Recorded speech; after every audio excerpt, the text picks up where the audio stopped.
ముందుగా ఈ పోరాటం ఇంత పెద్ద ఎత్తున సక్సెస్ కావడానికి విజయవంతం కావడానికి ప్రధాన కారకులైన డిజిటల్ మీడియా మీకే మా అందరి తరపున ప్రత్యేకమైన జేబీములు ధన్యవాదాలు లాల్ సలాం. ప్రియమైన మిత్రులారా, అందరూ చాలా విషయాలు మాట్లాడి నేను అటువైపు పోకుండా ఈ విజయము కాంగ్రెస్ పార్టీ అని కాంగ్రెస్ పార్టీ అంటుంది, విజయము మాదని చెప్పి చాలామంది మాట్లాడుతున్నారు. ఈ విజయము అశేషమైన భారతదేశ యువకుల యొక్క విజయము. ఇది ఖచ్చితంగా ఏ పార్టీకి చెందిన విజయం కాదు. ఈ మధ్య నరేంద్ర మోడీ మాట్లాడుతూ మై ఫ్రెండ్స్ అని ఇన్స్టాగ్రామ్లో రీల్ చేస్తుండు. అంటే నీకు ఇన్ని రోజులు ఫ్రెండ్స్ ఎవరు? అదాని, అంబానీ, ట్రంప్. ఇప్పుడు వాళ్ళ తరం అయిపోయింది, ఇప్పుడు మేము మాట్లాడుతున్నామని చెప్పి మా ఫ్రెండ్స్ అని మాట్లాడుతున్నావు. నీవు మాకు ఎట్లా ఫ్రెండ్ అవుతావు? నువ్వు 75 ఏళ్ళు దాటినావు, రేపు మా అయితే పాడెకెట్టు. నువ్వు మాకెంత ఫ్రెండు చెప్పు? ఈ దేశాన్ని ధ్వంసం చేసి ఈ దేశంలో ఉన్న ప్రజలందరినీ చంపేసి చివరికి ఈ దేశ ముఖచిత్రమైన యువకుల మీద దాడి చేసి ఇప్పుడు నువ్వు మాకు ఫ్రెండ్స్ అంటున్నావు. మిస్టర్ మోడీ, నువ్వు ఫ్రెండ్షిప్ అనేది తెగిపోయింది. నువ్వు డైరెక్ట్ ఇప్పుడు ట్రంప్ కాడికో లేకపోతే అదాని కాడికో అంబానీ కాడికో వెళ్ళిపోవాల్సిందే. వికసిత్ భారత్ అన్నావు, వికసిత్ భారత్ పెట్టి వేలాది మంది ఆదివాసులను చంపినావు, రైతు చట్టాలు తెచ్చి రైతులను చంపినావు. భరత మాధవ్ జై కొట్టిండు, లేని మాధవ్ జై కొట్టిండు, ఉన్న మాతలో బట్టలు ఇప్పిండు. మణిపూర్, నాగాలాండ్ లేని పరిస్థితి. ఇగో ఇది మోడీ పరిపాలన. డబుల్ ఇంజన్ సర్కార్ అన్నావు. నీ ఇంజన్ మొత్తం మా వాళ్ళు నిన్నటి నుంచి మేకులు వీకిరు.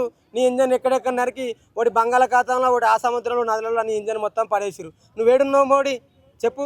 మేమేం చెప్పదలుచుకున్నామంటే ఇది మోడీ, అమిత్ షా, ఆర్ఎస్ఎస్ వీళ్ళ యొక్క కుట్రలను ఈ దేశంలో పుట్టిన యువకులుగా మేము తెలుసుకున్నాం. కాబట్టి భవిష్యత్తులో ఖచ్చితంగా నరేంద్ర మోడీ, బీజేపీ, ఆర్ఎస్ఎస్ ఈ దేశం నుంచి మొత్తం పోవాల్సిందే. అమెరికా వేరే దేశం వెళ్ళి స్థిరపడాల్సిందే.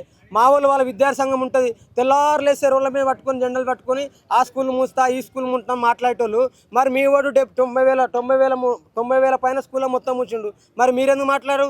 వేలాది మంది హిందూ విద్యార్థులు చనిపోయారు కదా, మరి వాళ్ళ మీద ఎందుకు మాట్లాడరు? మీరు ఎవరి మీద మాట్లాడతారు చెప్పండి? ఇది వాళ్ళ విద్యార్థి సంఘం. ఇంతవరకు కూడా మోహన్ భగవత్ ఎందుకు స్పందించలే? మరి హిందువులు చచ్చిపోయారని చెప్పండి. హిందువులు అంటే ఎవరు మీ దృష్టిలో? హిందువులు అంటే అదాని, హిందువులు అంటే అంబానీ, లేకపోతే పవన్ కళ్యాణ్, లేకపోతే పెట్టుబడిదారు పిల్లల, హిందువుల పిల్లల? ఆదివాసులు హిందువులు గారు, దళితులు హిందువులు గారు, మిగతా వాళ్ళు హిందువులు గారా?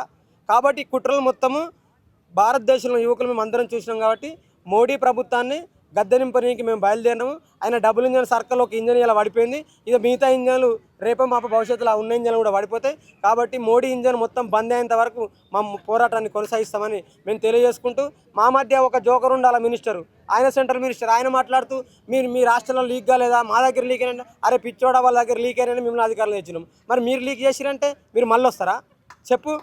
మన బుద్ధి ఉండాలి నీకు. ఆ ఇద్దరు ఎంపీలు అట్లే మాట్లాడుతుంది, మినిస్టర్ అట్లే మాట్లాడుతున్నాడు, మా ఎంపీ అట్లే మాట్లాడుతున్నాడు. ఇవేనా మీరు నేర్చుకుంది? పానీపూరి పెట్టిస్తా నువ్వు రఘునందనరావు గుర్తుపెట్టుకో.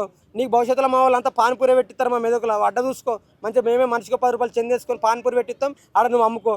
వాళ్ళ బిడ్డలకేమో హాస్పిటల్ పెట్టించుడు, మాకేమో పానీపూరి పెట్టిస్తారంట. ఇదా నువ్వు చెప్పదలుచుకుంది? కాబట్టి బీజేపీ ఎంపీల యొక్క భవిష్యత్తు తెలంగాణ రాష్ట్రంలో, దేశంలో లేకుండా చేయడమే ఇప్పుడున్న యువతగా మా యొక్క ప్రధానమైన లక్ష్యము.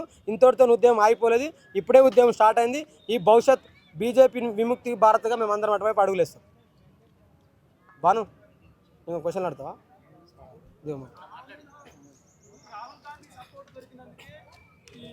జంజీల ఉద్యమం ఇంత పెద్ద స్థాయిలో జరిగింది. కేంద్ర ప్రభుత్వం తలోంచి కేంద్ర విదేశాంగ మంత్రి ధర్మేంద్ర ప్రధాన్ని రాజీనామా చేసేదాకపోయింది. రాహుల్ గాంధీ అడుగు పెట్టకపోతే ఇంతవరకు జరిగేది కాదు.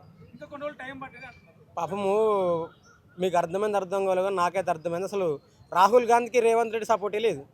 ఆయన సపోర్ట్ మాకెందుకు నాకు అర్థం ఉందా? రాహుల్ గాంధీకి రేవంత్ రెడ్డి సపోర్ట్ ఉందా? లేదు కదా.